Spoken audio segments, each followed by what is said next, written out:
Assalamualaikum warahmatullahi wabarakatuh. Lanjutkan materi pembelajaran sistem sirkulasi pada materi peredaran darah manusia. Kita lihat skemanya. Kita akan melihat bagaimana peredaran darah kecil, kemudian peredaran darah besar. Di video yang lalu kita sudah melihat skema ini juga, tapi penjelasannya belum terlalu tuntas ya. Jadi peredaran darah kecil itu adalah peredaran darah pulmonalis. Kenapa? Karena darah dari sini, dari bilik kanan ini itu yang mengandung CO2 itu banyak dibawa ke paru-paru. Disebutlah dia peredaran darah kecil oleh arteri pulmonalis. Ya, sementara peredaran darah besar itu adalah dari sini, dari bilik kiri terus masuk ke aorta, lalu ke seluruh tubuh. Ya, ini peredaran darah besar atau sistemik seluruh tubuh. Ya, jadi seluruh tubuh kita dikelilingi oleh darah. Pada akhirnya nanti darah itu akan berganti di kapiler. Kemudian darah yang banyak CO2 itu akan masuk ke seram di kanan, lalu ke bilik kanan. Itu atau disebut dengan peredaran darah yang mengalir ke seluruh tubuh, itu adalah peredaran darah besar. Nah, di skema yang berikut ini bagaimana peredaran darah pada fetus. Jadi seorang anak dengan ibu, ini dari vena ibunya, ini dari arteri fetus, ini bagaimana darah mengalir, ini arteri ibu mengalirkan darah ke anak. Kemudian ada vena ibu, lalu dia, jadi dari jantungnya ibu ini mengalirkan darah ke fetus atau cabang bayinya. Begitu ya? Oke. Nah, itulah peredaran darah pada manusia. Nanti dicari penjelasannya lebih mendetail lagi beberapa literatur yang sudah ada di classroom atau di literatur manapun. Sekarang kita lihat gangguan dan kelainan yang bisa terjadi pada sistem peredaran darah manusia.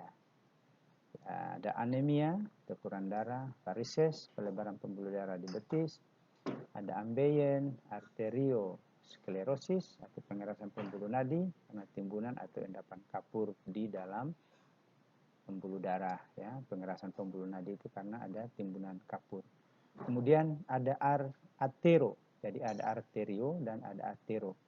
Atero itu adalah pengerasan pembuluh arteri atau pembuluh nadi karena endapan lemak. Jadi orang yang kebanyakan lemak itu pasti akan kena aterosklerosis kalau dia tidak bantu dengan menghilangkannya dengan cara berolahraga misalnya. Kelainan yang berikutnya ada embolus, tersumbatnya pembuluh darah karena benda yang bergerak. Ada trombus, tersumbatnya pembuluh darah. Ada leukemia, ada penyakit kuning, ada penyakit jantung koroner, ada thalassemia.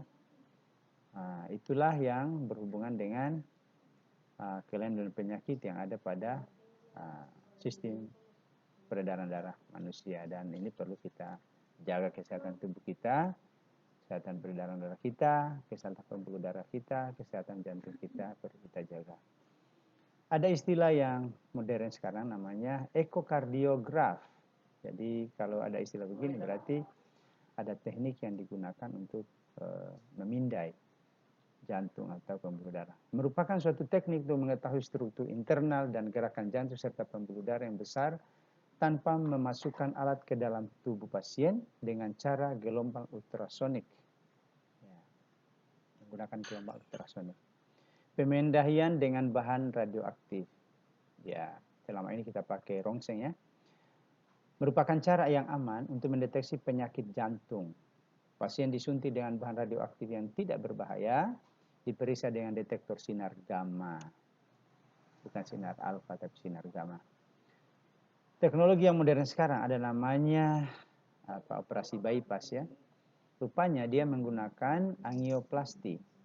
Angioplasti itu dilakukan untuk membuka aliran darah pada pembuluh darah yang tersumbat oleh plek atau timbunan lemak atau tadi aterosklerosis. Jadi kalau orang ada penyumbatan di pembuluh darah apalagi dekat jantung, maka pembuluh darahnya itu akan seperti ini. Ini ada plek-plek seperti ini timbunan lemak. ya, timbunan lemak.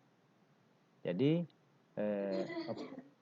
para ilmuwan kita itu akan memasukkan karet seperti ini.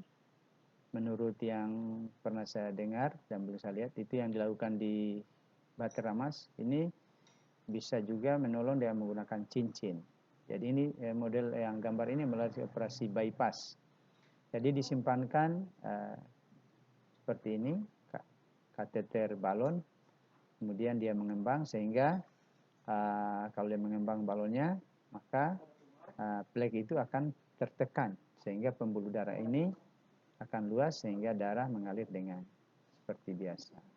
Lama-kelamaan kalau balonnya ini sudah menekan terus ini plek-plek, itu nanti pleknya akan menyusut. Itu adalah salah satu cara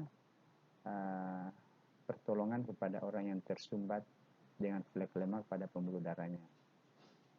Ini nama alatnya adalah balon angioplasti. Ada juga dengan cara lain, namanya operasi bypass, dilakukan terhadap pasien menderita penyumbatan pembuluh darah arteri jantung.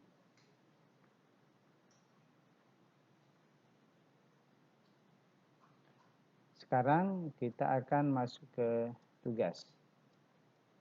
Jadi saya harapkan anak-anak sekalian membuat suatu karya tulis yang singkat. Ya, jadi silakan analisis, pilih penyakit apa yang akan dibuat dalam bentuk karya tulis dan dicarikan solusinya. Kalau sakit pembuluh darah, kira-kira seperti apa, bisa dicari solusinya. Misalnya contohnya seperti ini. Misalnya judul, pemanfaatan biji durian untuk menurunkan hipertensi. Bagaimana prosedur pembuatannya? Biji durian itu untuk menurunkan hipertensi, bagaimana dibuat? Dituangkan dalam bentuk karya tulis sederhana. Saya kira demikian. Saya akhiri. Assalamualaikum warahmatullahi wabarakatuh. Dan saya tunggu karya tulis sederhananya. Mudah-mudahan bisa menjadi tambahan dalam penilaian portofolio. Terima kasih. Assalamualaikum warahmatullahi wabarakatuh.